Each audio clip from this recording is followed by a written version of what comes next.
parle des droits de l'homme, des droits de l'homme. Oui, quand il n'y a pas de paix, il n'y a pas de droits de l'homme. Soyons sérieux. Yeah!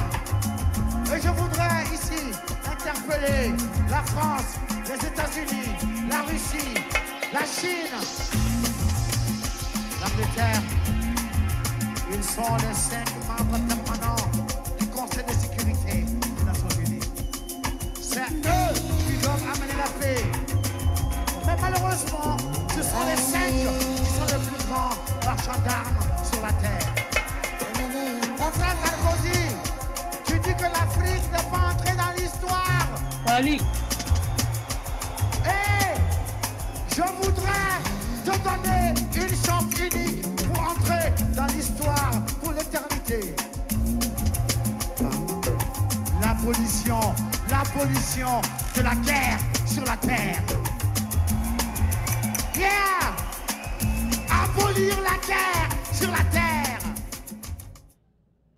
Mesdames et messieurs, bonjour et bienvenue à notre grand débat. À la réalisation, Malik Sall. Je voulais aussi dire bonjour à nos chers panélistes qui m'en font l'honneur d'être là aujourd'hui. C'est du grand débat spécial. Grand débat, mais le thème est totalement spécial. C'est du spécial. Nous allons parler du sommet Russe-Afrique et du sommet Afrique-Afrique. Ça veut dire que nous aurons de l'autre côté le professeur Youssoufou, que je vais présenter tout à l'heure, va essayer de nous donner son plan pour le sommet Afrique-Afrique. Et de l'autre côté, l'invité qui est avec moi, M. Mawina, va aussi donner son plan. Et au fil de ce plan, les deux vont essayer de donner les contre-vérités. Mais dans ce même débat, Mme Kondo sera avec nous pour servir d'arbitre. Elle va essayer d'apporter son point de vue sur les deux personnalités qui sont avec moi aujourd'hui. Merci encore une fois de plus pour ce grand débat, sans toutefois oublier mes audiences. Alors, pour aujourd'hui, je voulais quand même vous dire de l'autre côté de sa position, le professeur Youssoufou qui est toujours venu pour dire que la Russe-Afrique, c'est une anarque, c'est encore quelque chose que je ne peux pas accepter dans la mesure où on revient encore pour recoloniser l'Afrique. Pourquoi l'Afrique elle-même, avec ses 54 pays, n'arrive pas à s'asseoir pour discuter de ses problèmes et encore appeler la Russie à son secours?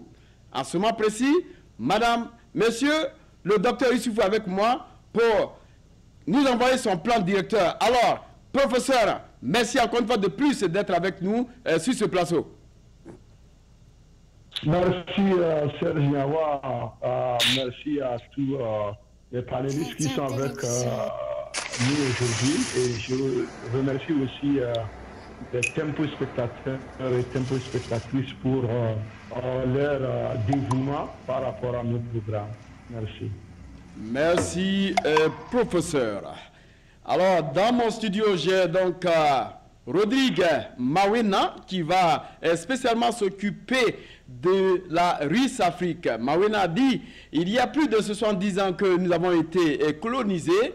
Il y a plus de 70 ans, on nous a donné du poisson, mais on continue encore de nous donner du poisson sans toutefois échanger. Alors, je vais essayer d'apporter ma contribution à tout ce qui se passe. Et Mawina supporte la Russe-Afrique en venant ici avec son plan directeur. Alors Mawina, merci encore une fois de plus d'être avec moi sur ce plateau. Oui, merci Serge, merci à Tempo TV, merci à la réalisation, merci au débat. Merci au débat. De l'autre côté, depuis sa position, Madame Kondo. Madame Kondo, merci encore une fois de plus. Vous êtes donc là pour servir aussi d'arbitre. Donc la neutralité importe. Vous allez quand même essayer de nous dire réellement comment est-ce que vous allez quand même prendre les deux personnalités qui vont intervenir sur le plan et comment est-ce que vous allez analyser votre point de vue réel. Merci encore Madame Kondo d'être avec nous sur ce plateau depuis votre position. Heureuse de vous retrouver. Disons, en moins d'une heure, j'ai tenu à m'apprêter pour être là. C'est pour vous dire combien de fois je suis heureuse de vous retrouver et que la soirée soit vraiment merci encore, madame. Et organisationnelle pour tous ceux qui nous suivent. Merci à tous. Merci, madame. Alors, comme je l'ai précisé, vous êtes là quand même. Essayez de servir d'habit de neutralité. Alors, je vais directement aller sur le côté du docteur Youssoufou pour qu'il nous étale un peu son plan directeur du sommet Afrique. Ce plan que tous les Africains, sinon le continent africain, attendent. Alors, docteur, vous avez la parole. Merci beaucoup, Serge. Merci pour l'opportunité que vous m'offrez afin de me prononcer ou de défendre ma position qui consiste à douter, n'est-ce pas, du profit que l'Afrique aurait à gagner par rapport à ces différents sommets qui sont devenus des sommets quasi quotidiens, on dirait du pain qu'on vend, n'est-ce pas, au bord des routes africaines. C'est-à-dire que la question que l'on doit se poser, d'abord, avant tout débat, c'est se poser la question de savoir pourquoi cette puissance, maintenant, trouve le luxe de courir d'après l'Afrique. Pourquoi subitement les puissances qui n'ont jamais voulu, qui n'ont jamais montré un intérêt quelconque à l'Afrique, commencent par s'y intéresser. Et nous sommes en train de mener un débat sérieux. Un débat qui peut-être n'a pas été mené par nos chefs d'État africains avant de se lancer dans des sommets où ils vont prendre des engagements qui vont encore assujettir le continent africain pour des siècles à venir. Nous avons déjà vu cet engagement qui a été pris ou bien imposé à l'Afrique au sortir, n'est-ce pas, de la colonisation, c'est-à-dire avec la France. Ce qui se passe aujourd'hui, nous sommes en train de décrier ce genre d'engagement qui oblige l'Afrique à verser une partie ou bien la moitié de son budget annuel à la France, comme quoi nous devons payer pour le bien de la colonisation. Aujourd'hui, ce qui nous inquiète, c'est que presque toutes les puissances veulent avoir leur main dans le repas africain. Et ils ne viennent pas seulement pour manger, ils viennent pour faire en sorte qu'ils mangent plus de 80% et les Africains mangent seulement 20%. C'est ce qui nous amène à dire qu'il faut faire attention à ce genre de relations. D'abord, qu'est-ce qui fait que les relations que l'Afrique a entretenues avec l'Europe n'ont pas permis à l'Afrique de décoller comme cela a été dit? Qu'est-ce qui fait que les autres puissances, les États-Unis, même de tout dernièrement la Chine et le Japon, la Chine a été en Afrique pendant au moins 20 ans maintenant. En fait, les gens ne le savent pas. Ce n'est pas aujourd'hui que la Chine est allée en Afrique. Ça fait près de 20 ans. Elle a déjà tiré profit de ce qu'elle peut tirer comme profit. Et maintenant, on officialise cette exploitation-là à travers des dettes inconcevables, des dettes et qu'on ne peut pas supporter. Et aujourd'hui, paf, on se tourne vers la Russie. On va aussi aller hypothéquer l'Afrique auprès de la Russie. Et après tout le monde, tous ces charognards-là, se partageront notre Caracas, l'Afrique. Chacun va y prendre ce qu'il pourra et il s'en ira. C'est pourquoi nous sommes en train de dire que, au lieu de chercher à tisser de ces relations économiques, politiques, culturelles, avec des gens qui ne tissent aucune relation si ils n'en tirent aucun profit. Donc, il va falloir que l'Afrique se prépare, que l'Afrique soit prête d'abord, avant de se lancer dans ce genre d'aventures périlleuses. Parce que il y a beaucoup de choses que l'Afrique doit faire avec elle-même avant de commencer par tisser de ces relations. Je pense que nous allons y revenir, nous allons développer un certain nombre d'idées, et si vous voulez que je développe tout, je vais continuer. Je vais d'abord dire que pour qu'on pense au développement qui va profiter à l'Africain, il faut d'abord penser à des projets communs entre pays africains, à des projets qui sont transnationaux, des projets qui traversent les frontières. C'est-à-dire que entre le Togo et le Ghana, le Togo devait être à mesure, ou le Burkina ou la Côte d'Ivoire, l'un de ces pays-là devait être à mesure de proposer un projet qui va traverser les frontières de ces pays-là, en sorte qu'ils puissent aussi intégrer les autres pays. Mais ce n'est pas ce qui se passe. Chacun conçoit un projet de façon locale et puis ça n'évolue pas. Lorsque vous n'avez pas pu réussir de façon sous-régionale, ce n'est pas avec les grandes puissances comme la Chine et la Russie où les industries sont tellement développées. Quel rapport de force vous avez en voulant faire des coopérations bidons avec ces pays-là? C'est ce que nous rejetons. Nous ne sommes pas des extraterrestres où nous disons non, nous allons vivre en autarcie. Non. L'autarcie, le temps de l'autarcie est révolu. Mais nous voulons des partenariats sérieux, des partenariats conscients, des partenariats responsables où tous les deux sont bénéficiaires de ces partenariats-là. Mais quand nous partons dans des relations asymétriques où la balance est déjà tronquée par la force des choses, moi je pense que nous sommes en train de perdre le temps. Et je précise que ces pays-là ne viendront jamais nous faire la cour s'ils n'ont pas encore calculé combien de milliards ils vont emporter lorsqu'ils seront en train de travailler avec nous. Aujourd'hui, l'Afrique est allée à Sochi ensemble pour parler coopération, sommet, quoi que ce soit. Mais vous allez voir ces mêmes Africains, vous verrez quand le moment sera venu pour mettre en œuvre cette coopération-là. Vous allez voir ce qui va se passer. Alors moi je dis qu'il ne faut pas qu'on se presse.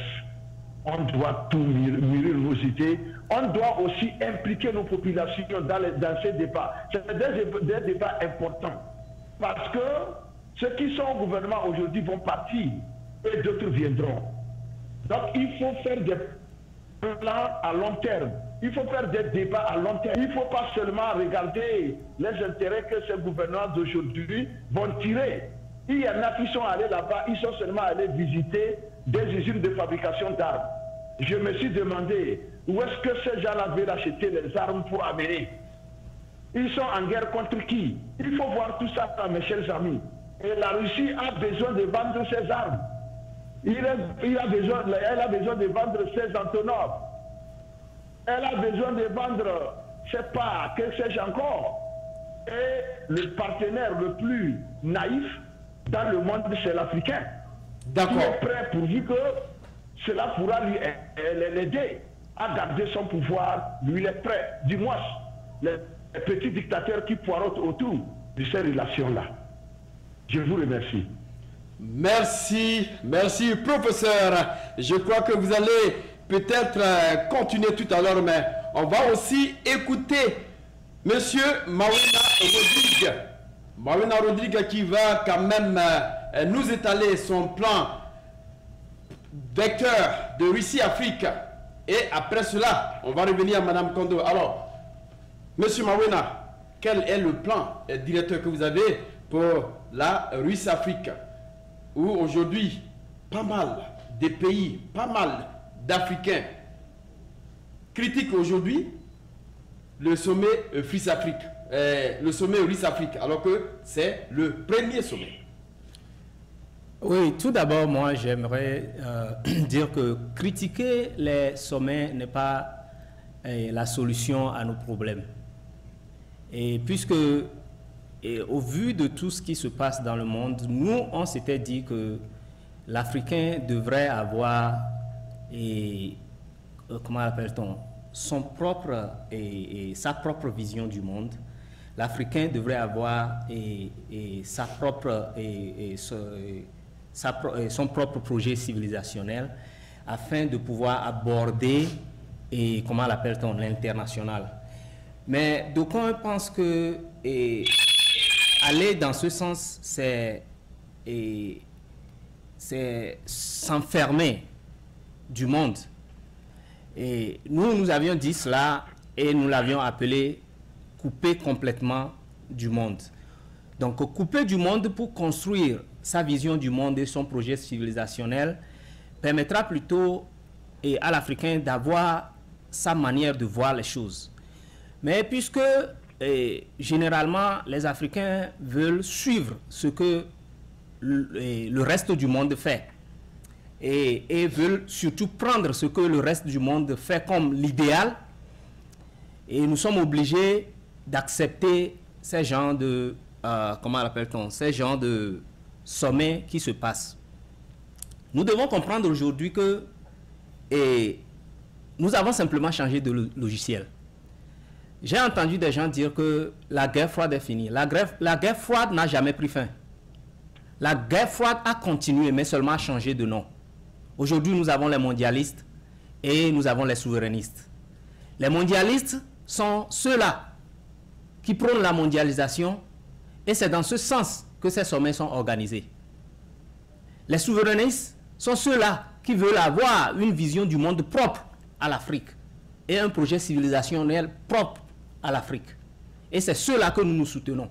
Mais puisque nous sommes tous des Africains et qu'on ne peut pas abandonner, parce que la majorité suit les mondialistes, nous devons aller et apporter et essayer d'apporter ce qu'on peut, je dirais, apporter pour arranger la situation. Donc, c'est dans ce sens qu'aujourd'hui, nous devons comprendre que le monde est dans une situation d'interdépendance généralisée, où l'un a besoin de l'autre. Vous allez voir que depuis les années 89 jusqu'à aujourd'hui, toutes les guerres qui ont été entreprises, il n'y a pas eu de gagnant.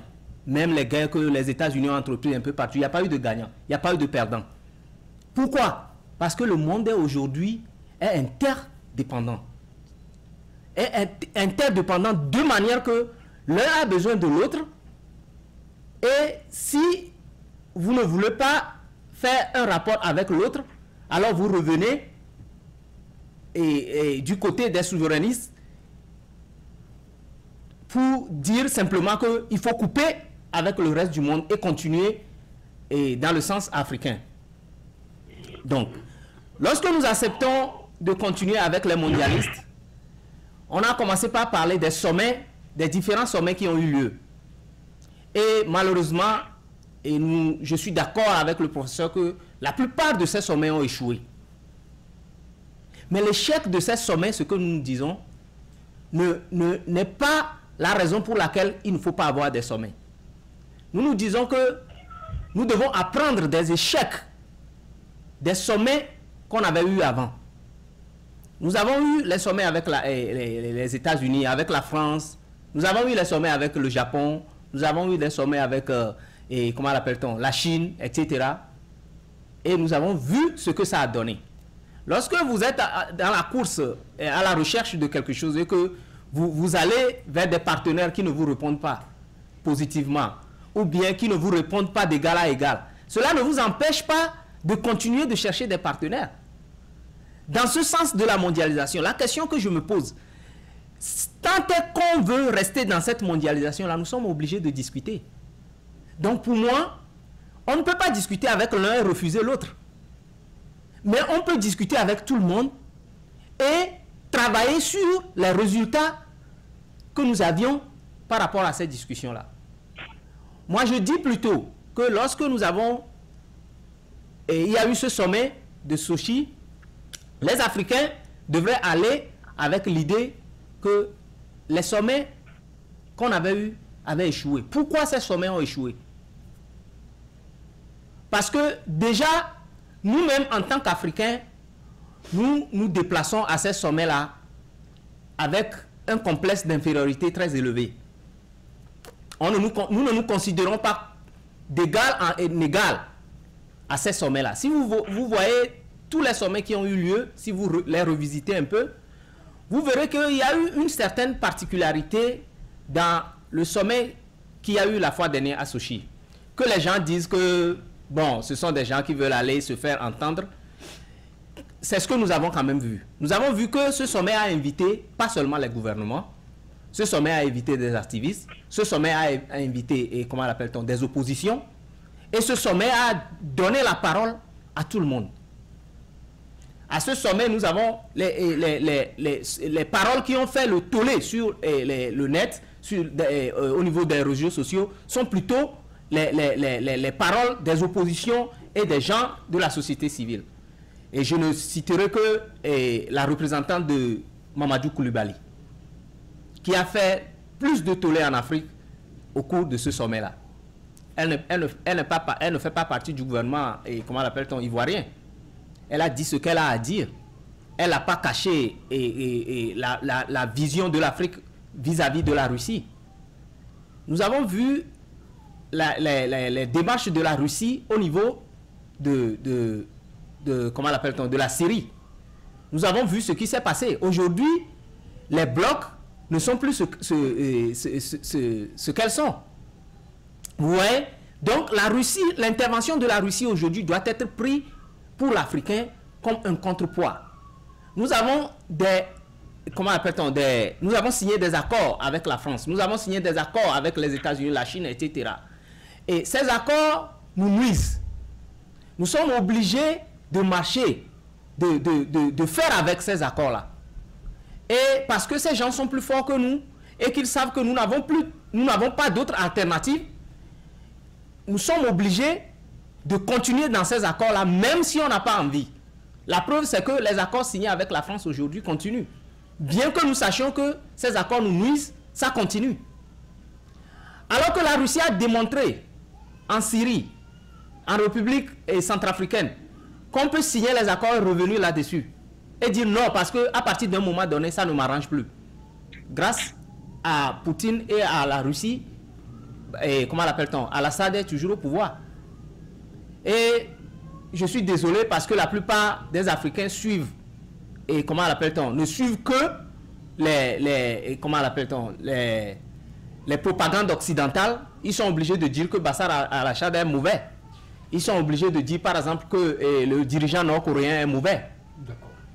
Donc vous voyez, donc, si nous prenons la chose d'une manière générale, vous comprendrez que l'Afrique dans cette mondialisation-là n'a pas besoin de couper avec les gens, mais d'aller écouter ce que les gens disent, de proposer ce qu'ils ont et de faire en sorte que les relations que nous aurons avec les nouveaux venus soient des relations gagnant-gagnant.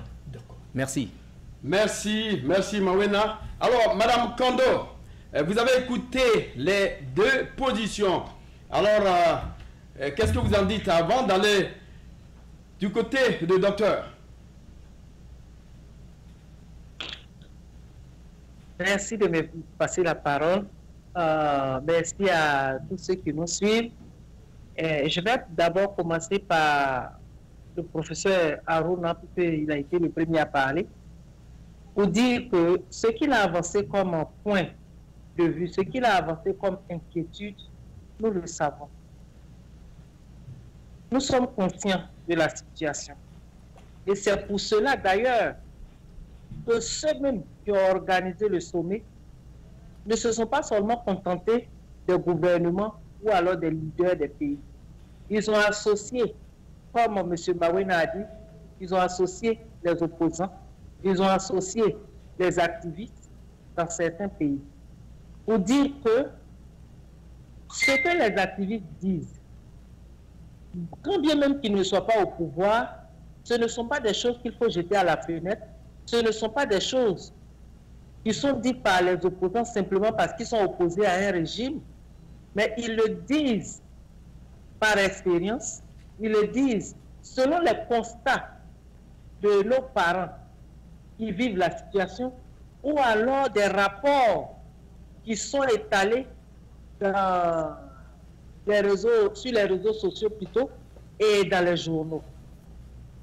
Oui, le professeur a raison de s'inquiéter. Le professeur a aussi ses raisons en disant que il faut faire attention parce que il faudrait que nous-mêmes les Africains cherchons à nous frayer le passage plutôt que d'attendre maintenant la Russie pour venir nous prendre par la main et nous conduire. J'ai un peu résumé ce qu'il a dit par cette métaphore-là. D'accord. À l'opposé, ce que M. Mawena aussi a dit n'est pas totalement faux. Mais avant d'arriver à M. Mawena, je vais dire quelque chose qui s'est passé au Nigeria. Ils ont annoncé, par exemple, en fanfare, la coopération chinoise, selon des projets où la Chine même a dit aux Nigériens, c'est-à-dire aux gouvernants et à la population, qu'ils arrivaient avec ces projets-là, avec ces marchés qu'on leur a donnés, ils allaient créer des emplois et ils allaient aider l'économie nigériane. Je ne vois aucun pays dans ce monde, même les pays nantis, à qui on va donner ce discours, qui ne vont pas y croire. Puisque les choses vont se passer dans leur pays. Ça veut dire que les emplois que vous allez créer vont nous aider, nous, en tant que dirigeants, à résoudre le problème du chômage et tout ça. Mais quand les Chinois sont arrivés, ce sont des gens, ils sont arrivés avec leur nourriture, ils sont arrivés avec presque tout.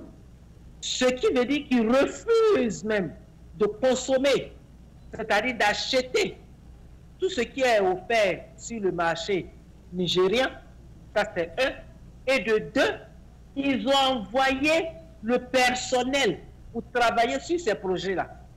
Alors là, où sont les emplois que vous avez promis à la population par le biais des contrats que le gouvernement nigérien vous a donné, vous a attribué? D'accord. Et c'est là que les commerçants se sont révoltés et ils ont demandé à ce que les Chinois partent. C'est comme ça que ça va se passer. Pour dire que si on part du principe que la Russie va venir encore dans ce sens-là, la population, même si les dirigeants, comme vous l'avez dit, ont regardé, il y en a qui sont allés visiter des usines d'armes, la population, c'est à elle de servir de police, sa propre police sur elle-même.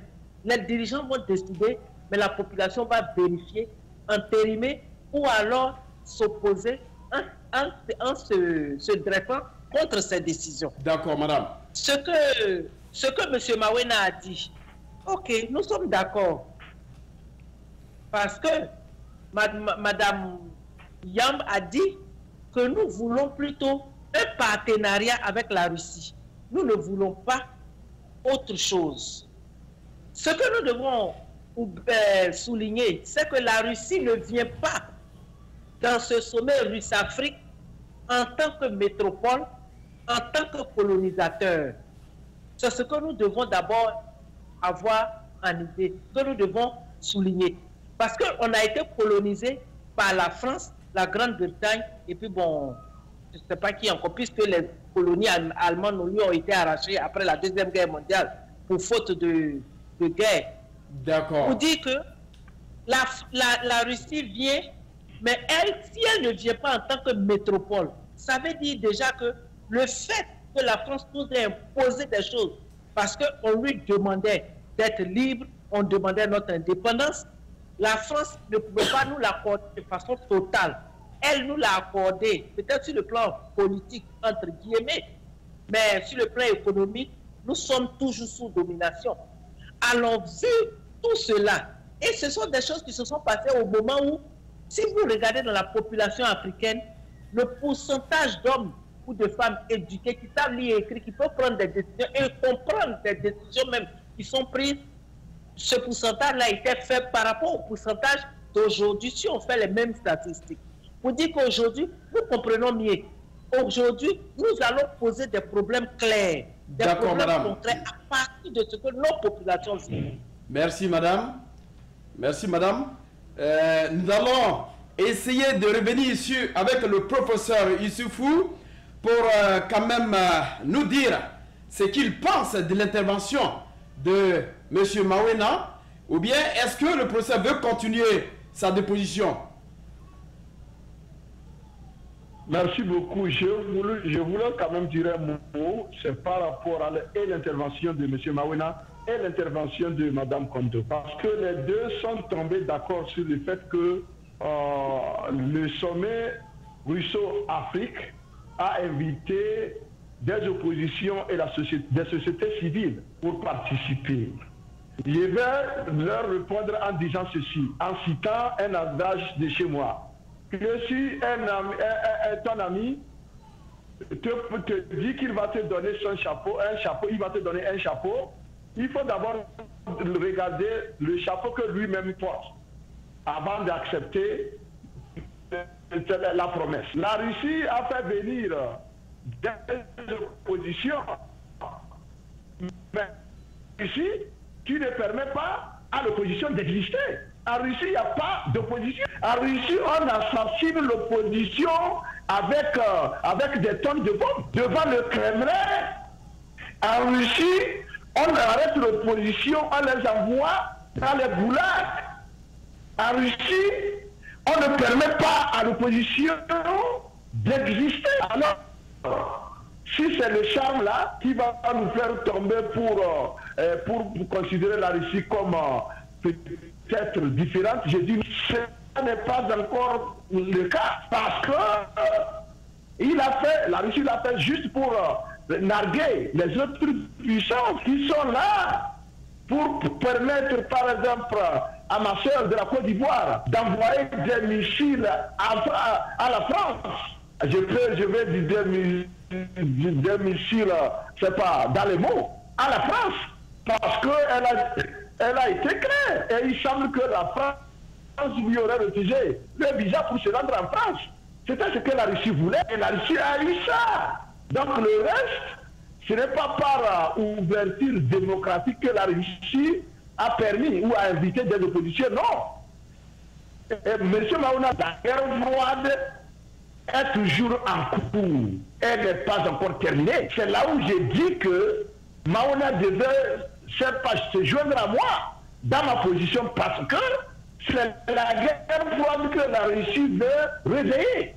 Elle était dormante. Maintenant, la Russie veut la ramener parce qu'il y a des intérêts qui sont en jeu. Elle veut utiliser la guerre froide. Vous savez comment ça marchait. C'était des conflits par pays interposés. On utilisait des pays comme des béquilles pour se faire la guerre. C'était comme ça que les puissances s'attaquaient par pays interposés.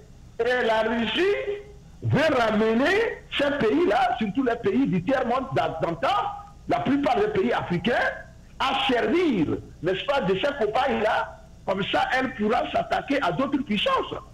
C'est là où l'enjeu se situe, mes chers amis. Il ne faut pas ignorer cela. C'est là où tout se résume à cela. C'est pourquoi j'ai dit que je ne rejette pas si on me parle de partenariat gagnant-gagnant. Ben, c'est bien. C'est ce que la Chine a dit. Madame Kondo vient de dire que lorsque la Chine a signé des partenariats avec le Nigeria, elle est allée, non seulement elle est venue avec ses techniciens, même la nourriture jusqu'à l'eau, elle ramène ça de la Chine. Ça veut dire que c'est au détriment du paysan nigérian, c'est au détriment du commerçant nigérian, c'est au détriment du travailleur nigérian. Mais alors, s'il faut aller à des sommets, signer des accords qui vont se retourner contre nous, pourquoi le faire? Par contre, nous avons nos pays à côté. Tournons-nous les uns vers les autres. Essayons d'engager de ces partenariats-là. Engageons des projets communs. Et vous allez voir que c'est l'Afrique qui gagne. Là, on dira on gagne. Aujourd'hui, ce n'est pas encore le cas. Moi, je demande seulement que les chefs d'État se méfient un peu. Il ne faut pas qu'ils sautent pieds joints dans ces partenariats-là. Parce que ces gens-là savent ce qu'ils cherchent. Alors, faisons attention. Lorsqu'on sera prêt à parler d'égal à égal, on pourra leur faire appel. Pour le moment, nous ne sommes pas prêts. D'accord.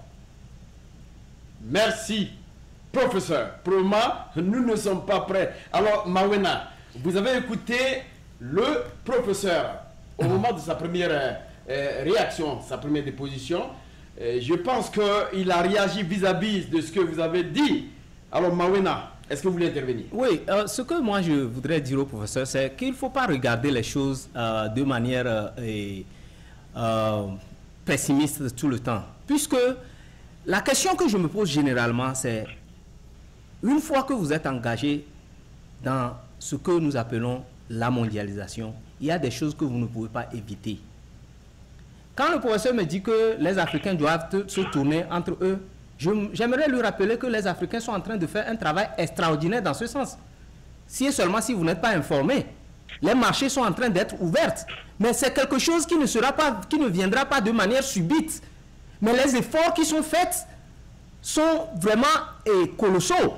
Parce que, si vous voyez, et c'est l'une des raisons pour laquelle l'ambassadrice a été même chassée la fois dernière. Parce qu'elle était l'une de celles-là qui, comment l'appelle-t-on, travaillait sur ce projet-là. Et ce projet marche. Seulement, nous prions que celui qui va, ou bien celui ou celle qui va remplacer celle-là, continue dans ce sens. Donc, pour moi, je dis toujours que même si nous devons avoir des partenariats Afrique-Afrique, ça ne nous empêche pas d'écouter les autres si nous acceptons de rester dans le cadre de la mondialisation. Unless nous disons que nous ne voudrons plus de la mondialisation, nous allons revenir et devenir des souverainistes, bâtir notre vision civilisationnaire et travailler pour que nos enfants redeviennent des Africains, travailler dans le sens, dans le sens où l'Afrique veut évoluer, ne pas couper la relation avec les autres, prendre ce qui est positif de chez les autres, mais faire en sorte que nous ayons notre propre vision du monde. Pour moi, par exemple, lorsque ils nous disent démocratie, ils savent très bien que la démocratie qu'ils nous proposent ne marche pas avec notre mode de vie. Ils le savent très bien. Et lorsqu'ils nous disent qu'il faut que les dirigeants aient 2 mandats et ils s'en vont, au même moment, ils créent du terrorisme chez nous. Ils savent que ça ne va pas marcher. C'est pour ça qu'ils le font. Moi, je n'ai même pas de problème avec des présidents restés au pouvoir longtemps, non. Le problème, c'est lorsque ce président reste longtemps au pouvoir, qu'est-ce que ce président sert à sa population? Quel résultat la population tire des services de ce président? Ils savent pourquoi ils ont instauré même le présidentialisme. Ils savent pourquoi. Parce qu'ils savent que ça ne va pas marcher. En Afrique, on n'avait pas de président. On avait des rois. Pourquoi ça marchait? Et pourquoi aujourd'hui, lorsqu'il y a un roi quelque part en Afrique, ils sont totalement banalisés? Allez un peu partout en Europe. Il y a quelques infimes pays seulement qui ont des présidents. Tout le reste, c'est des royaumes. Mais dans la vision du monde de l'Africain, celui qui reste comme président, comme serviteur, comme roi, doit servir les autres. C'est ce qui se passait en Afrique. Et c'est ce qu'ils ont fait tout pour détruire. Et instaurer le présidentialisme et nous dire qu'il faut que des gens aient 2 mandats, sachant très bien que ces mêmes personnes qu'ils ont mis là-bas pour avoir 2 ou 3 mandats ou bien combien, 1 mandat, ils savent très bien que ceux-là sont manipulés et n'accepteront pas la quitter. Donc, nous devons avoir quelque chose propre à nous. Tant que nous voulons suivre les autres, nous voulons les suivre bêtement. La démocratie, aujourd'hui, tout le monde crie démocratie, démocratie. Tous les Africains crient démocratie, démocratie. Nous avons vu les exemples. Je donne toujours l'exemple du Sénégal ici. Il y a eu 3 présidents qui sont passés. 3 présidents déjà, si je ne me trompe pas, qui sont passés. Mais aujourd'hui, les Sénégalais ont même envie que Abdou Diouf revienne. Ils veulent que Abdou Diouf revienne. Au Bénin, nous avons eu au moins 4 présidents qui sont passés. Aujourd'hui, si vous demandez aux Béninois, ils vont vous dire que Kérékou est meilleur. Lorsque ces gens nous ont proposé, et comment appelle-t-on, nous ont laissé après les indépendances avec les partis uniques, ils ne savaient pas qu'il y avait la démocratie. Ils savaient très bien. C'est pourquoi je vous dis que si nous voulons suivre dans la mondialisation, nous devons jouer le rôle de Mugabe. Robert Mugabe a été le seul à comprendre que le monde a changé et qu'il faut changer avec le monde. Robert Mugabe a tiré une relation avec la Corée du Nord qui ne valait absolument rien. Aujourd'hui, je comprends beaucoup de personnes qui critiquent ce sommet Russie-Afrique parce que des gens disent que la Russie n'est pas économiquement assis. Donc, qu'est-ce qu'on va aller chercher avec la Russie? Je vous donne l'exemple seulement de comment l'appelle-t-on, du Zimbabwe, qui à l'époque était allé faire tisser une relation avec la Corée du Nord qui était économiquement assis complètement. Mais qu'est-ce que Robert Mugabe avait compris? Avait compris que la Corée du Nord était une puissance militaire terrible, qu'il va falloir tisser une relation pour rester solide. Alors c'est ce que Mugabe a fait. Mugabe est le seul président africain qui a été le plus cherché. Amin, celui-là qu'on veut le plus éliminer, c'est lui.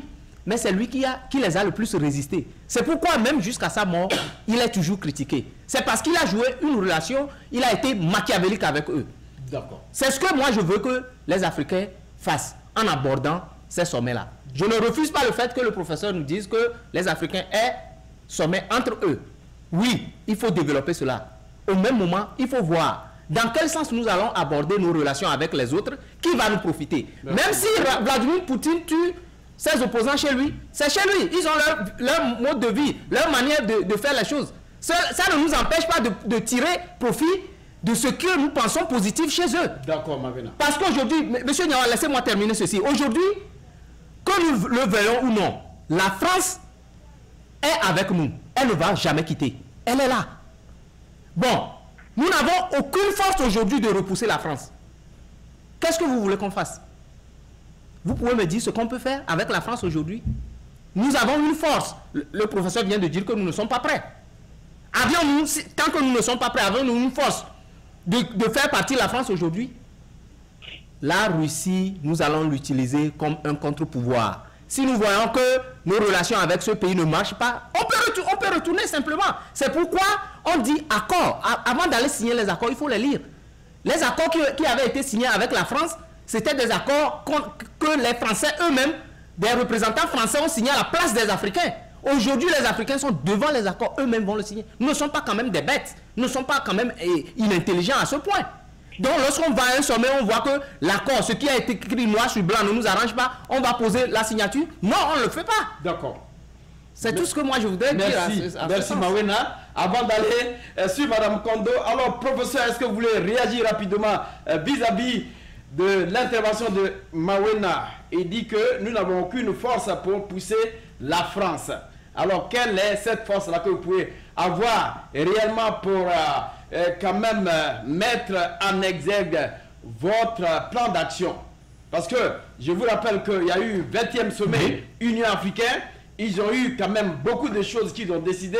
Ça ne s'est jamais réalisé. Il y a eu encore 32e sommet Afrique-Afrique jusqu'à Addis Abeba. Les mêmes présidents, ça ne s'est jamais réalisé. Alors, professeur, quel est votre avis vis-à-vis de tout cela?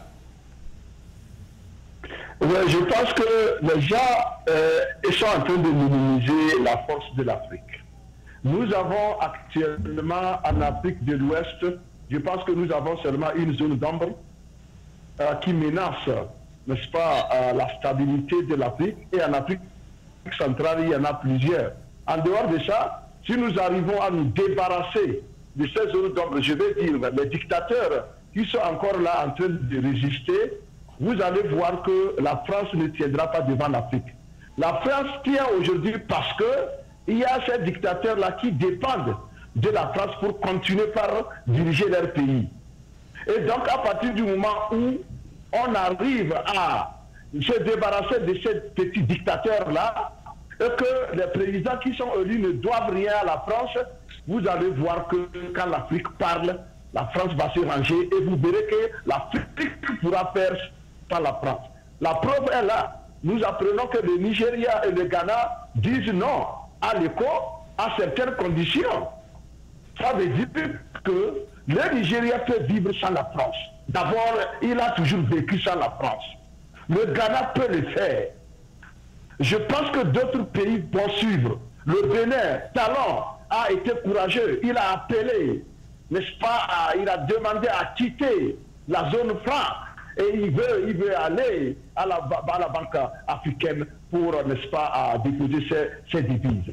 Moi, je pense que c'est un début. Et quand tout cela se passe, c'est la France qui tremble. C'est pour vous dire que la France est déjà en deuil.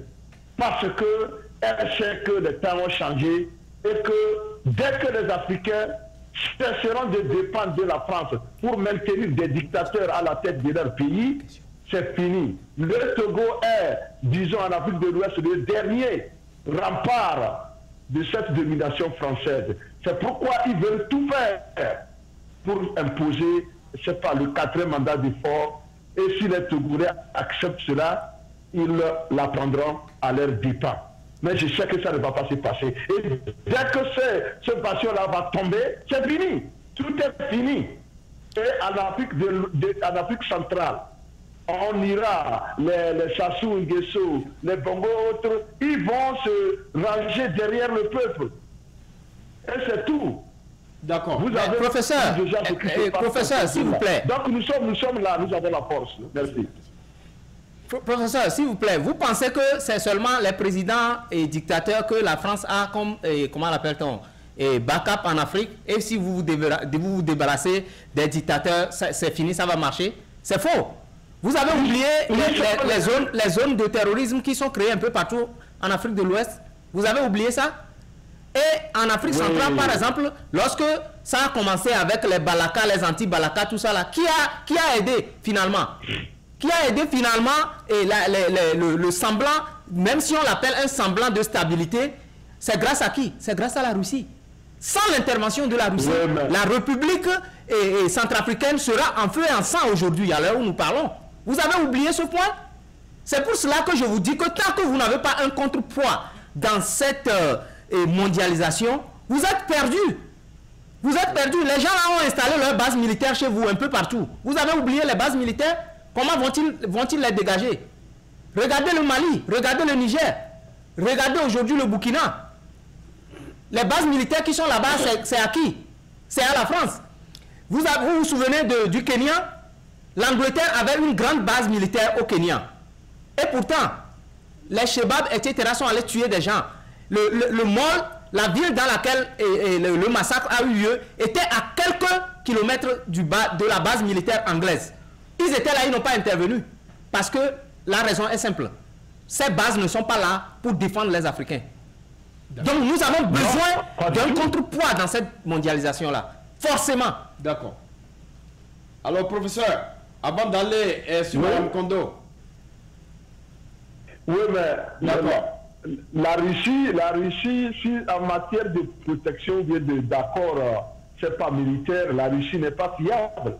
Il faut laisser l'exemple isolé de la Centrafrique. Parce que ça se passe parce que la France a été débordée et elle s'est sabordée. C'est pourquoi la Russie est là, on l'a laissé arriver. Si nous voulons aller dans l'histoire un tout petit peu, on n'allait pas perdre Lumumba à 1 janvier 1961 si la Russie était un partenaire militaire crédible. Parce que c'était sur la Russie que Lumumba comptait. Mais elle a laissé tomber. Il y a eu bon nombre d'exemples où on a renversé des pays, des présidents qui comptaient sur la Russie. Et vivement que, souhaitons que cette fois-ci, peut-être ils vont aider comme il le faut. Sinon, moi je dis que tous poursuivent leur intérêt. Et c'est ça seulement, à ce seul prix qu'ils vont intervenir pour aider. Sinon, ils ne feront rien. Mais professeur, c'est normal, professeur. C'est normal, professeur. Vous voudriez qu'ils poursuivent quoi? Dans ce monde d'aujourd'hui, tous les pays poursuivent un intérêt. Lorsque nous ne refusons, nous ne disons pas non à la Russie parce que la Russie vient pour nous servir gratuit. Non. C'est seuls les Africains qui ne pensent pas qu'il y a un intérêt en Afrique. Tous les pays savent qu'il y a intérêt en Afrique aujourd'hui. Seuls les Africains ne le savent pas. C'est pour cela que nous pensions... On va aller du côté de Mme... Oui, je comprends, mais que le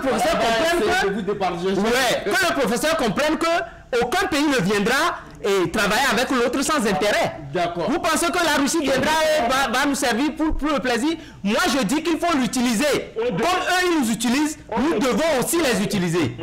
S'ils viennent chercher des intérêts chez nous, nous allons les utiliser pour écarter ceux qui nous dérangent. C'est tout ce que nous disons. D'accord. Merci donc, Maoué. Je reviens au même, puisque c'est la même exploitation qui va continuer. C'est comme si vous vendez un chien pour acheter un singe. Professeur, d'accord. Patientez-vous encore, on va aller du côté de Madame Kondo. Alors, Madame Kondo. Madame Kondo, vous avez écouté, Mawena, vous avez écouté le professeur. Est-ce que vous voulez un peu la départager? Oui, je vous entends très bien. Je ne sais pas si vous m'entendez. Je ne sais pas si vous m'avez capté avec mon mais vous avez caméra. changé la lutte de votre caméra. Je ne vous vois pas, mais non, je n'ai rien touché. Madame Kondo. Madame Kondo. C'est Monsieur Malik. Je n'ai rien touché. D'accord. D'accord. Je n'ai rien touché. Allez-y, Madame Kondo, parce que vous êtes. On voulait quand même avoir une bonne image. Et de travers, sinon c'est pas moi, je n'ai rien touché, j'avais moi je vous vois plutôt de travers, hein. Moi je suis comme j'étais. C'est comme si vous avez fait une acrobatie là. D'accord. Je crois que Madame Kondo, essayez de mieux placer votre caméra encore, mais on revient tout à l'heure. D'accord, allez-y. Moi, ce n'est pas moi. D'accord, allez-y, Madame Kondo. Je peux toujours parler. Sinon, pour l'image, je n'ai rien touché. Ok, alors c'est Madame Kondo. Ce que je voulais ajouter. M. Haroun a parlé de l'opposition qui n'existe pas en Russie. Il faudrait qu'on soit clair sur un certain nombre de choses. Concernant tous les pays, il y a des opposants qu'on fabrique, il y a des opposants qui naissent des manquements, sinon des fautes des pouvoirs en place, et puis il y a des opposants que le pouvoir en place même choisit, et ils doivent se comporter comme opposants pour servir de contre-pouvoir. La dernière partie, les opposants choisis par le régime, c'est le cas que nous vivons en Côte d'Ivoire. Quand il s'agit de M. Mamadou Koulibaly ou de M. Afin Guessan, ils sont vus comme des opposants. Ce sont des mises en scène. C'est des marionnettes. Et je pèse bien ce que je dis. Ça, c'est un. Deuxièmement, il y a les opposants fabriqués par des gens qui sont vos ennemis ou alors vos concurrents ou alors vos adversaires. C'est le cas de la Russie. Quand on me dit on jette les opposants en prison, mais quand un opposant est financé par une puissance qui est opposée à vous,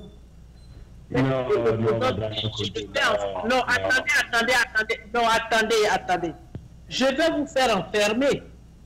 Prenons le cas, par exemple, on sort carrément du cadre de la Russie. Prenons le cas de ce qui s'est passé au Venezuela. Depuis Hugo Chavez jusqu'à ce jour, je ne vais pas rentrer dans les détails, mais nous tous, nous savons ce qui s'est passé. Jusqu'à ce que la population même s'érige contre cette force étrangère qui voulait imposer quelqu'un d'autre et faire passer Hugo Chavez comme le plus grand criminel, le faussaire.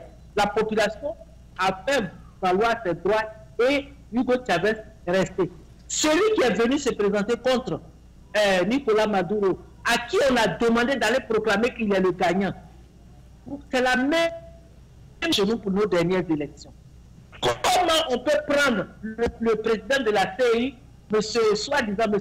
Youssouf Bakayoko, au QG de M. Alassane Ouattara, avec l'ambassadeur américain et français et d'autres diplomates pour annoncer les résultats comme quoi c'est M. Alassane Ouattara qui a gagné. Il y a des foutaises et c'est ce qui doit cesser. Quand M. Mawena dit que lui n'a aucun problème avec quelqu'un qui reste plusieurs mandats ou alors plusieurs générations, lui, ce qui l'intéresse, c'est ce que la personne fait pour son parti, ou alors plutôt pour sa population, pas pour son parti, pour sa population. Oui, je suis d'accord. Parce que, prenons le cas par exemple de la Russie. Il y a eu cette grande compagnie où les dirigeants, les actionnaires ont décidé comme ça que la compagnie doit faire faillite. Ils sont partis et tous les employés, tout le monde est au chômage, sans droit à rien. Et Poutine a tenu une réunion où il les a appelés de venir signer qu'ils vont remettre la compagnie en marche. Les ouvriers vont revenir travailler pour que ces gens-là puissent supporter leur famille. Il y a un dedans qui n'a pas trouvé bon de signer. Mais quand M. Poutine lui a demandé, et cette vidéo-là, les gens ont diffusé ça plusieurs fois, M. Poutine lui a demandé il avait signé, il dit oui. Voilà un responsable, un milliardaire qui est menteur. Il dit oui, M. Poutine dit, je n'ai pas vu votre signature, venez signer. Il est venu, M. Poutine lui a passé son bic, il a signé, et en même temps il partait, il dit, remettez-moi mon bic. Vous dites que, vous dites que M. Poutine, ok, ce n'est pas un exemple parce qu'il n'autorise pas l'opposition à fonctionner correctement. Ok, mais voilà M. Poutine qui, avec son autorité, a remis du pain sur la table de tous ses employés qui se retrouvaient dans la rue. Ça, c'est un. Deux, regardez un peu les actions de M. Poutine vis-à-vis de ce qu'on appelle aujourd'hui des terroristes, des extrémistes. Mais il les a matés. Aujourd'hui, on ne parle pas d'eux là-bas. Ce sont des gens, si on prend le cas même de choses de l'Ukraine, les Macaines, paix à son âme, voici des gens qui sont allés avec de l'argent pour que les opposants au président, d'alors j'oublie un peu son nom, pour que ces gars-là érigent des barrières pour s'acheter du café, se mettre au chaud, pour rester dans la rue, pour protester. D'accord. Non, ça pas sérieux. Il y a une rébellion en Côte d'Ivoire qui était préparée au Burkina. Il y a ça aussi. Alors qu'est-ce que vous voulez? Revenons au cas de l'Afrique. Vous dites que l'Afrique a des potentialités. Nous sommes d'accord. Je n'ai rien contre, comment on appelle ça, le panafricanisme, ou alors les panafricains, ou bien comment vous pouvez les appeler. Je n'ai rien contre eux. Et j'ai toujours dit que l'Afrique est comme une forteresse. On doit construire pour protéger nos territoires, c'est-à-dire nos villages. Mais il se trouve que la tornade a enlevé le toit de ma maison. Mais je dois refaire le toit. Je dois m'assurer que mes enfants et ma femme, ou alors mon mari, ont à manger, ils sont à l'abri. C'est à ce moment-là que je vais aller sur la place du village avec tous les autres pour construire le palais du village.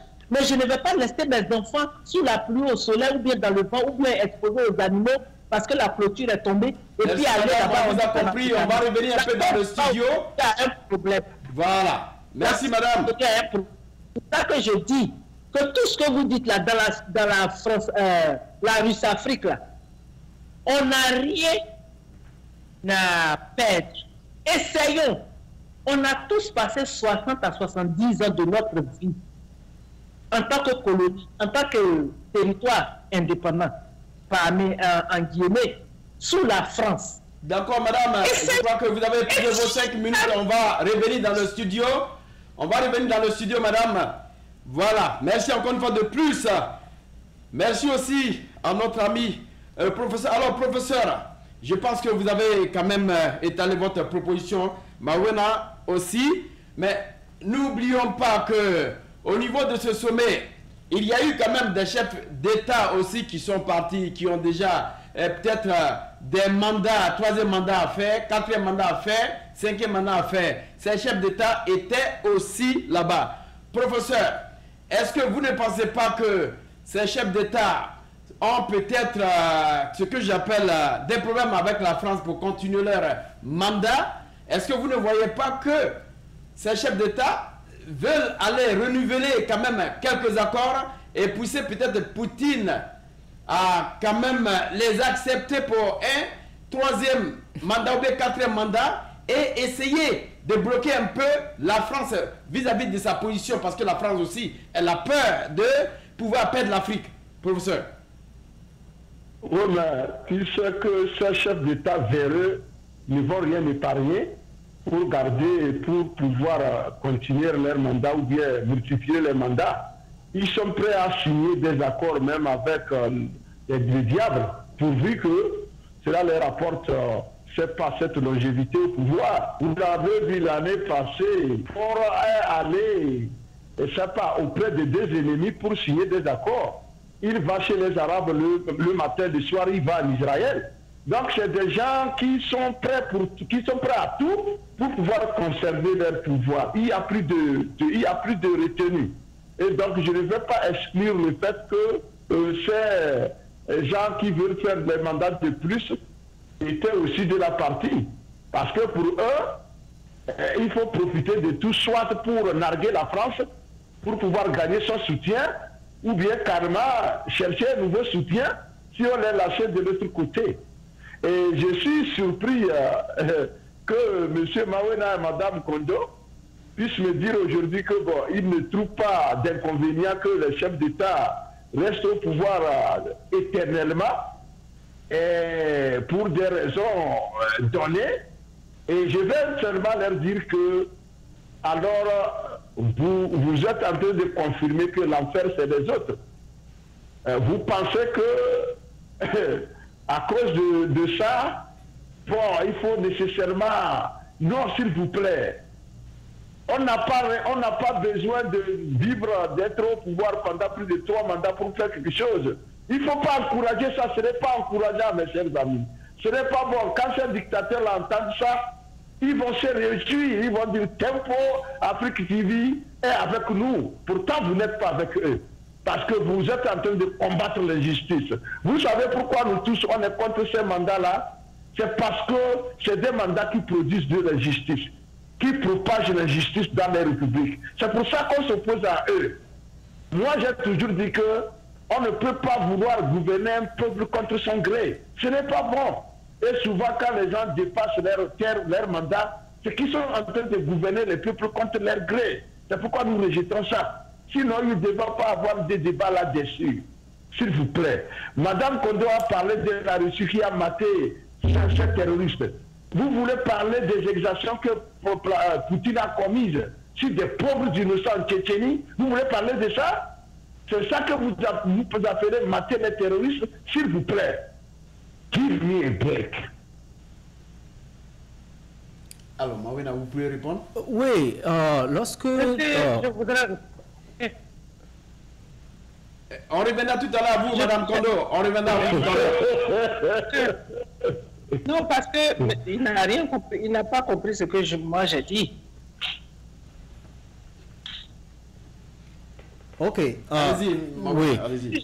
Je voudrais simplement rappeler au professeur que il n'a qu'à bien écouter ce que nous sommes en train de dire ici. Allez-y. Vous voyez, le problème africain, c'est que on nous a tellement lobotomisé que nous suivons seulement ce que les autres disent. C'est pour cela que je dis que l'Afrique doit avoir sa propre vision du monde.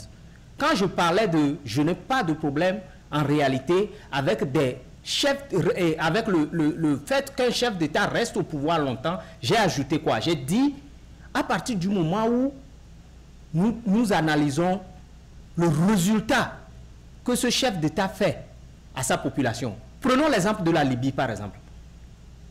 La Libye, même jusqu'au moment où Gaddafi a été tué, était le seul pays au monde sans dette.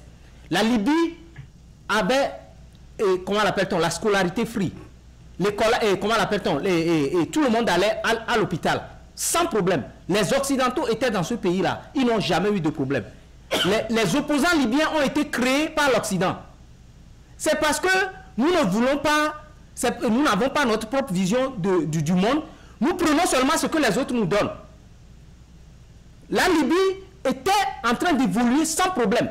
Je vous ai aussi donné l'exemple de Zimbabwe qu'on avait traité de Chiho.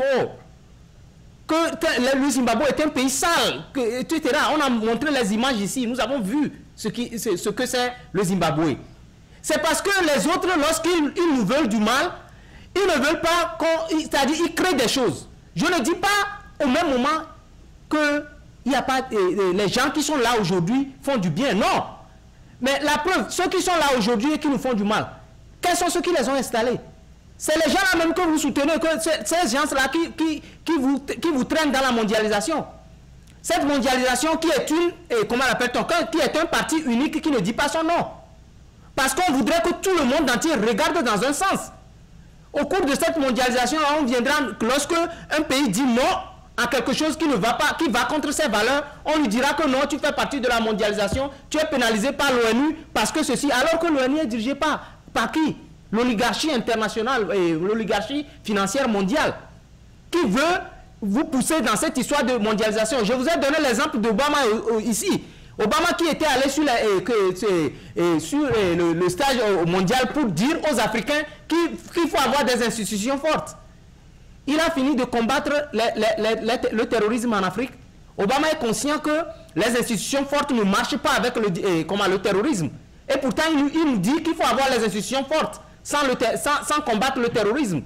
Aujourd'hui, l'Afrique a besoin de s'armer pour qu'on puisse, tout ce que vous dites là, qu'on chasse les... On peut chasser tous les dictateurs en Afrique. Je vous dis que nous aurons toujours des problèmes. Tikpi Atadjan peut être président au Togo aujourd'hui. Si la France lui donne la feuille de route, il ne répond pas, on le dégage. C'est comme ça.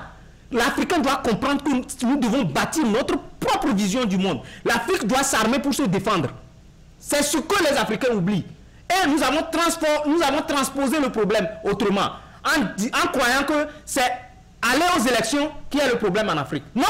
Les élections ne sont pas le problème en Afrique. Le problème en Afrique, c'est de dégager la racine qui nous cause des problèmes. Et comment dégager cette racine-là quand nous n'avons pas d'autres alternatives? C'est d'essayer d'utiliser les autres, leurs propres frères contre eux, comme ils le font chez nous. Si nous avons utilisé, nous avons une force alternative qui peut contrer, et comment l'appelle-t-on, ce que les autres font. Vous avez vu la déclaration de Macron juste après le sommet de Sochi. Ça montre que la France a tremblé lorsqu'elle a vu que, attention, cette Russie veut s'installer en Afrique. La France a été claire que nous en Europe, nous devons retisser les relations avec la Russie. La France se fiche pas mal ce qui se passe en Afrique parce qu'elle sait qu'elle maîtrise l'Afrique. Quand il y a eu ce sommet, la seule personne que la France a pointée, c'est la Russie. Nous devons corriger nos relations avec la Russie. C'est ça que Macron a dit. Vous vous souvenez, vous savez pourquoi Macron n'a pas dit que... Pourquoi Macron ne dit pas que nous devons retourner chez les Africains et essayer de réarranger nos relations avec les Africains? Non. Macron a été clair. Nous devons reprendre nos relations avec la Russie. Parce que s'ils s'entendent bien avec la Russie, ils vont mieux maîtriser les Africains. Le vrai problème des Africains, c'est l'Occident, ce n'est pas les Africains. C'est vrai qu'il y a une partie des Africains dedans, mais c'est l'Occident qui est le nœud. Ça ne nous empêche pas de dégager les dictateurs qui sont là. Ça ne nous empêche pas de dire que quelqu'un qui ne fait pas bien au pouvoir doit rester. Non, je n'ai jamais dit ça. Mais nous devons réaliser ce qui se passe. Nous devons réaliser ce qui nous arrive. C'est parce que nous ne réalisons pas ce qui nous arrive que nous pensions que c'est un président qui est longtemps au pouvoir et qui tue son peuple qui est le problème. Qui garde son président? On va aller rapidement sur la toute dernière question avant d'arriver peut-être sur Mme Kondo, si elle est encore en ligne ici. Ces images sont un peu parfaites. Mme Kondo, je pense que vous êtes penchée. On va aller sur le professeur parce que on a besoin de bonnes images. Alors, professeur, la dernière toute question, avant d'arriver à Mme Kondo. Voilà, un ancien ambassadeur de la Russie en Guinée. Il se nomme Alexandre Bregadze. Il dit que les constitutions ne sont ni de dogme, ni la Bible, ni le Coran.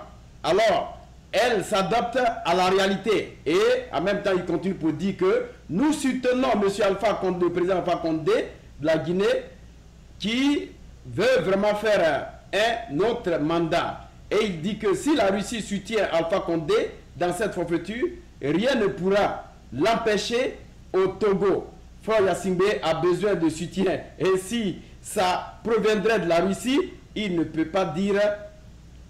En tout cas, merci à Poutine. Alors, professeur, rapidement, quelle est votre analyse? Vous avez 2 minutes. Parce qu'on va les... J'ai déjà dit que abandonner la France et les autres pour la Russie, c'est comme si on vendait son chien pour aller acheter un singe. Tout est résumé là-dedans. La Russie n'apporte rien de bon que la dictature accentuée. C'est ce que la Russie veut apporter en Afrique. Soutenir de ces gens pourris-là qui sont en mal de légitimité. Parce qu'en Russie, il n'y a pas de limite comment appelle-t-on, de mandat. On est président, on devient premier ministre, on revient. C'est un exemple le plus ridicule et le plus honteux dans l'histoire du monde. Et c'est ce que la Russie veut importer et veut exporter en Afrique. Vous voyez, la première sortie après ce sommet, c'est de soutenir quelqu'un que son peuple rejette. Alors, il soutient celui-là pour diriger qui? Vous n'avez pas vu combien de personnes sont sorties pour dire non au troisième mandat d'Alpha Condé? Est-ce que c'est à la Russie de venir soutenir? C'est pas. Le peuple en Guinée, moi j'ai mal au ventre. J'ai envie de vomir quand j'entends des choses comme ça. C'est pourquoi nous disons que ces gens-là ne viennent pas pour nous aider, pour quoi que ce soit, non. Ils viennent pour continuer la même chose. Mahouna vient de dire tout à l'heure qu'après le sommet Russie-Afrique, Macron dit et demande à l'Europe d'essayer de se rapprocher une fois encore de la Russie. Pour faire quoi?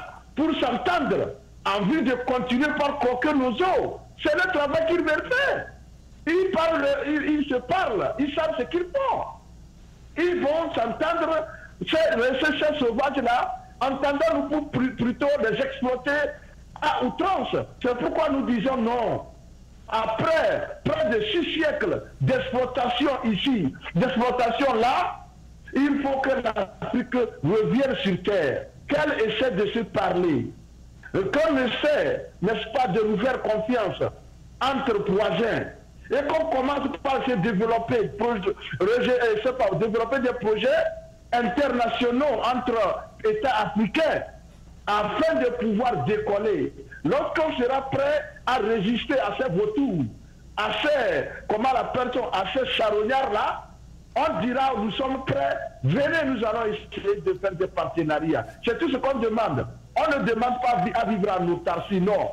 On veut être ouvert, mais on veut en même temps être prêt, n'est-ce pas, à cette ouverture, afin que nous ne puissions plus tomber dans le piège de ces gens-là. D'accord. C'est tout ce que nous disons. Nous ne sommes pas des gens qui rejettent. Non. On est pour ça, mais il faudrait que cela soit bénéfique à tout le monde. Aux autres États. Oui, professeur, nous allons travailler entre Africains, mais avec quelle vision civilisationnelle? Avec quel projet civilisationnel? Quelle vision du monde? Nous n'avons pas une. Parce que écoutez, professeur, aucun pays au monde ne se développe avec la vision civilisationnelle ou bien la vision du monde de son oppresseur. Malheureusement, vous voulez utiliser la vision du monde de l'oppresseur pour vous développer. Ce n'est pas possible.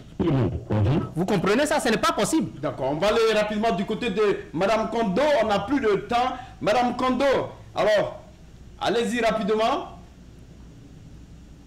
Je voudrais, avant de terminer, rectifier quelque chose. Monsieur le professeur, je n'ai jamais dit qu'il faut qu'on laisse des dictateurs au pouvoir. D'abord, même avec tout ce qu'on fait aujourd'hui, tous ceux qui ont été qualifiés, je ne parle pas de ceux de maintenant, mais nos premiers présidents, nos premiers leaders que les Européens ont qualifiés de dictateurs, je n'aime plus utiliser ce mot dictateur parce que je prends ce mot-là avec des pincettes. Il suffit de savoir de quel côté vous êtes. Parce que ils ont trouvé que les leaders d'avant, là, il fallait qu'ils les dégagent parce que c'était des dictateurs. Nous, aujourd'hui, avec les réseaux sociaux, avec la mondialisation, avec le développement des technologies audiovisuelles, on sait aujourd'hui que Sylvanus Olympio n'était pas un dictateur. On sait que Patrice Lumumba n'était pas un dictateur, que Thomas Sankara n'était pas un dictateur, bien d'autres.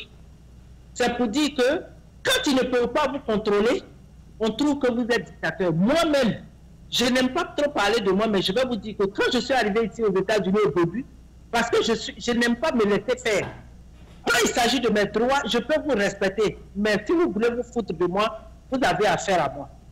Donc les gens, partout où je partais, je changeais de boulot chaque 2 mois où les gens trouvaient que j'ai gratitude. C'est après que j'ai compris que c'est parce que vous essayez de comprendre ou alors de revendiquer qu'on dit que vous êtes peut-être impoli ou bien insolent. Pour dire que le mot dictateur, je ne peux pas l'utiliser. Ça, c'est un. Ça, c'est dégagé. Je vous dis aussi que je n'ai jamais dit que quelqu'un n'a qu'à rester là tout le temps. Je disais, quand vous avez parlé de M. Poutine, j'ai dit qu'il fallait que j'ajoute quelque chose pour dire que M. Mawena a dit il faut considérer le bilan de celui qui dirige par rapport au service rendu à la population. Et c'est dans ce sens-là que j'ai dit que voilà M. Poutine qui a posé un acte, un restaurant, en forçant les milliardaires à rouvrir l'usine pour que ces ouvriers-là aient du pain sur la table, qu'ils aient à manger et la couverture médicale pour leur famille. C'est ce que j'ai tenu à souligner. Sinon, vous connaissez, ce n'est pas aujourd'hui que nous avons des entretiens, ce n'est pas aujourd'hui qu'on se retrouve sur le plateau. Monsieur le professeur, vous savez très bien que je ne peux jamais supporter quelqu'un qui ne peut pas se mettre au service de la population qu'il a élue, de la population qui va faire confiance pour lui donner son suffrage. À partir du moment où vous estimez qu'on ne peut pas accepter, on ne doit pas accepter l'offre de la Russie, si elle venait à nous faire des offres et qu'on doit reculer, on doit se faire nous-mêmes confiance en tant que pays africain pour nous organiser à notre niveau. Je voudrais vous demander par exemple, quelle proposition vous faites? À partir du moment où moi, en tant qu'Ivoirienne, je sais que la France et M. Ouattara ont entretenu des gens au Burkina, ont recruté des gens en Guinée, au Mali et au Burkina pour attaquer la Côte d'Ivoire. Aujourd'hui, si voilà, les Maliens crient qu'on est en train de les tuer, il faudrait que la Côte d'Ivoire leur vienne au secours. Les Burkinabés aussi, même chose. Ils ont même dit que les rebelles ou les terroristes sont plus armés que l'armée régulière burkinabé. Même tous ceux qui m'ont envoyé la vidéo, je leur ai dit Dieu merci pour une énième fois, nos prières sont exaucées. Quand on a dit ce qui s'est passé en Côte d'Ivoire, il y a des gens qui ont trouvé que le président Laurent Gbagbo n'était pas fréquentable, il y a des gens qui ont trouvé qu'il y a eu ceci, il y a eu cela. Mais Dieu merci, aujourd'hui, ils sont les frères. Et je suis bien contente. Quand ils sont debout, je suis africaine. La solidarité africaine est en moi. Mais l'injustice, je ne tolère pas. Et je n'accepte pas. Et je ne vais jamais la promouvoir. C'est pourquoi je dis que tous les soldats qui sont devant les corps de leurs collègues soldats qui ont été tués, je ne peux pas verser de larmes. Quand il s'agit des Maliens et des Burkinabés, je le dis ici, les gens peuvent prendre ça comme ils veulent, mais les morts, ce sont toujours des morts. On a perdu trop de gens en Côte d'Ivoire, des cadres. D'accord. Je pense qu'on a quelques problèmes de technicité avec Madame Kondo. Nous allons aller du côté de professeur. Alors, Madame Kondo, on vous a perdu un peu. Madame Kondo, bon, allez, vous terminez, vous avez une seule minute terminée. On va essayer de clore cette émission avec le professeur. Pour vous dire qu'on a perdu trop de gens. En matière d'éducation, nous sommes plus avancés que beaucoup de pays en Afrique du Sud. Mais aujourd'hui, vous avez une géométrie même qui a à désirer. Je vais parler du Burkina. On sait qu'il pleut chez vous. Vous n'avez pas de forêt. Et aujourd'hui, vous avez les ressources de la filière café-cacao. Parce que vous détournez notre production. Parce que vous achetez ça à vil prix aux paysans. Appelez-nous à l'Est. Si aujourd'hui... D'accord. Je crois que madame, ça va faire l'objet d'un autre débat. C'est votre tour qui est arrivé. Et là, je dirais aux Ivoiriens de continuer à prier pour le peuple ivoirien. Mais pour ce qui arrive, à ceux qui nous entourent, nous ne sommes pas encore prêts pour le panafricanisme où tous les pays vont se mettre ensemble. Merci, parce madame Kondo. Nous n'avons qu'à réparer leur injustice. L'injustice, il faut faire d'abord, avant qu'on le fasse. D'accord. Merci, Madame Kondo. C'était une belle intervention. Je crois qu'avec votre positionnement, nous avons quand même été contents de vous avoir parce que la caméra était un peu penchée. Merci encore une fois de plus. Alors, professeur, votre mot de fin. Votre mot de fin, professeur. Avant de demander la position de Madame Kondo par rapport au Burkina et au Mali. Donc, elle veut me dire que Alpha Ouattara n'a pas encore, comment l'appelle-t-on, Ouattara n'a pas encore fini de faire payer aux Burkinabés ce qu'ils ont fait aux Ivoiriens. C'est ça. Puisque c'est Ouattara, celui qui était de l'autre côté, qui avait armé les rebelles, qui gênaient les Burkinabés, c'est lui aussi qui est aujourd'hui, qui continue par soutenir des gens qui sont en train d'armer les rebelles qui contre les Burkinabés. Donc, c'est les mêmes personnes. Ce n'est pas une personne différente, monsieur, madame Kondo. C'est les mêmes qui font la même chose. Donc c'est ça. Oui, mais la France qui soutient Ouattara, qui a soutenu Ouattara au Burkina, qui le soutient maintenant pour déstabiliser le Burkina. Ça, nous avons les mêmes ennemis, madame Kondo. Au lieu de nous en prendre entre nous, réunissons-nous parce que nous connaissons notre ennemi pour le combattre. C'est ce que moi j'ai dit. Bon, vous avez dit que vous n'êtes pas encore prêts. Bon, on vous attend. Quand vous serez prêts, donnez-moi un coup de fil et nous allons essayer de travailler ensemble pour chasser l'ennemi commun. C'est très important. Alors, pour mon mot de fin, moi je souhaite que l'Afrique puisse quand même se réaliser dans sa plénitude. Maouena a parlé de, comment l'appelle-t-on, d'avoir une vision africaine d'abord, parce qu'on n'en a pas. J'ai dit, nous en avons. Si nous voulons aujourd'hui, si l'Afrique commence par se parler à elle-même, vous allez voir que nous avons beaucoup de choses. Les Africains ont déjà fait beaucoup. Il ne faut pas négliger ça. Donc si nous décidons un jour que nous allons vraiment compter sur nous, vous allez être surpris par les talents qui vont sortir pour pouvoir faire avancer la vision africaine. L'Afrique, la vision, les Européens l'ont volé, ils ont utilisé, ils sont avancés. C'est à nous maintenant. Nous allons essayer de puiser l'eau là où nous sommes debout. Nous n'allons plus chercher à puiser l'eau ailleurs. Parce que nous avons l'eau sous nos pieds et nous allons en faire usage. Et je souhaite vivement que les dirigeants africains comprennent qu'on ne peut pas seulement compter sur ce partenariat bidon-là pour pouvoir faire développer l'Afrique. Nous avons des ressources, des matières premières. Qu'est-ce que nous en faisons? Je vous donne un exemple d'un Togolais qui a inventé un ordinateur capable de travailler avec un Wi-Fi incorporé, de travailler et capable d'être utilisé par des élèves à qui t'envoient des messages avec des trucs. Mais les Africains ont rejeté cela. C'est la France qui en bénéficie gratuitement. Tout ça là, on peut faire appel à ces gens-là qui pourront nous aider.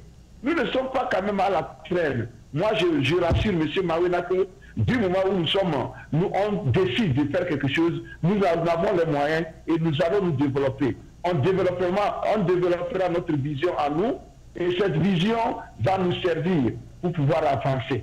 Parce que, comme on le dit, et si nous voulons retourner chez les traditionalistes, les afrocentristes, ils disent que si votre Dieu ne parle pas votre langue, c'est que vous n'avez pas de Dieu. Je vous remercie. Merci encore une fois de plus. Professeur, on va maintenant venir du côté de Maouena qui a attendu trop longtemps pour faire cette émission. Et je voulais rappeler à Maouena ce que l'ambassadeur Bregadze, ancien ambassadeur de la Russie en Guinée, a dit. Il dit que les constitutions ne sont ni des dogmes, ni la Bible, ni le Coran. Elles s'adaptent à la réalité. Nous vous soutenons, Monsieur le Président. La Guinée a besoin de vous. Monsieur Maouena. Oui, ça n'engage que cet ambassadeur, ce qu'il a dit, ça n'engage que lui. Et je suis une fois d'accord avec le professeur quand il a dit que nos anciens ont dit que lorsque votre Dieu ne parle pas votre langue, alors vous n'avez pas de Dieu. Alors revenons à nous-mêmes. Alors. Parce que lorsque nous prenons aujourd'hui les puissances comme des messies, c'est une idéologie qui nous a été imposée par ces religions. L'islam, le christianisme, le judaïsme. Nous n'avons pas ces idées en Afrique avant. L'idée messianique, nous ne l'avons pas. C'est parce que nous avons embrassé ces religions qu'ils nous ont imposé leur mode de vie. Et malheureusement, nous avons abandonné les nôtres. Et avant que nous n'ayons une vision du monde, nous devons comprendre que nous avons notre propre Dieu. Vous venez de le dire.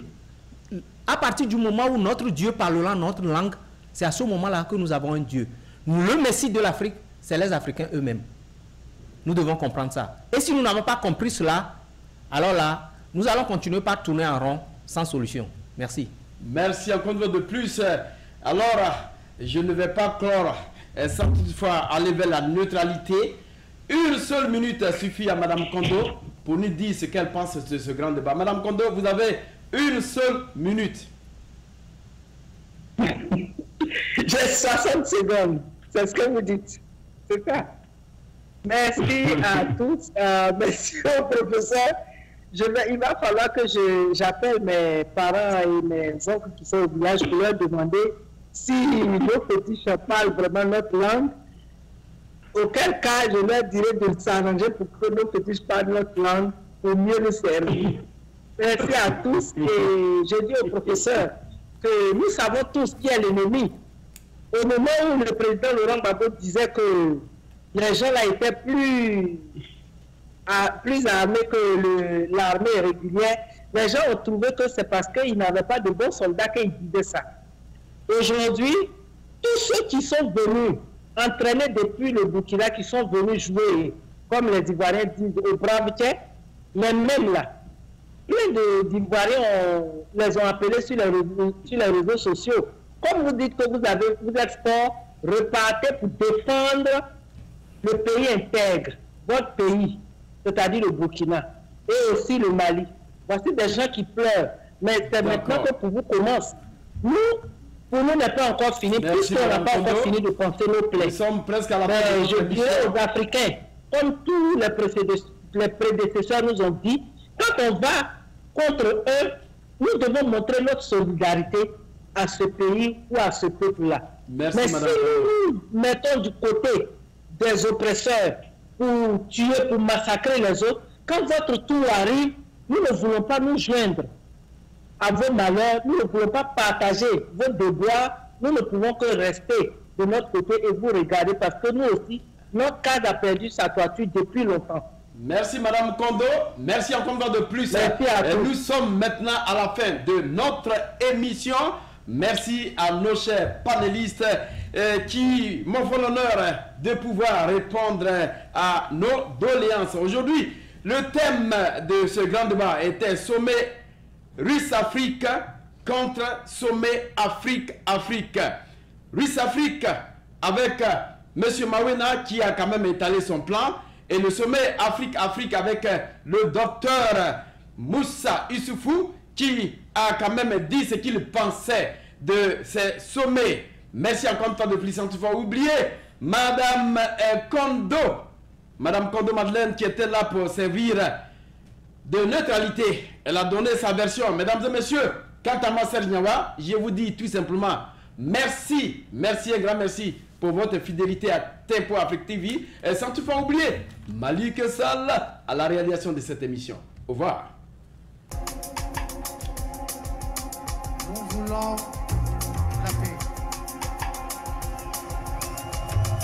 Voilà. On parle des droits de l'homme, des droits de l'homme. Oui. Quand il n'y a pas de paix, il n'y a pas de droits de l'homme. Soyons sérieux. Yeah! Et je voudrais ici interpeller la France, les États-Unis, la Russie, la Chine, l'Angleterre. Ils sont les 5 membres permanents du Conseil de sécurité des Nations Unies. C'est eux qui doivent amener la paix. Mais malheureusement, ce sont les 5 qui sont les plus grands marchands d'armes sur la terre. Mon frère Sarkozy, tu dis que l'Afrique n'est pas entrée dans l'histoire. Et je voudrais te donner une chance unique pour entrer dans l'histoire pour l'éternité. L'abolition de la guerre sur la terre. Yeah! Abolir la guerre sur la terre.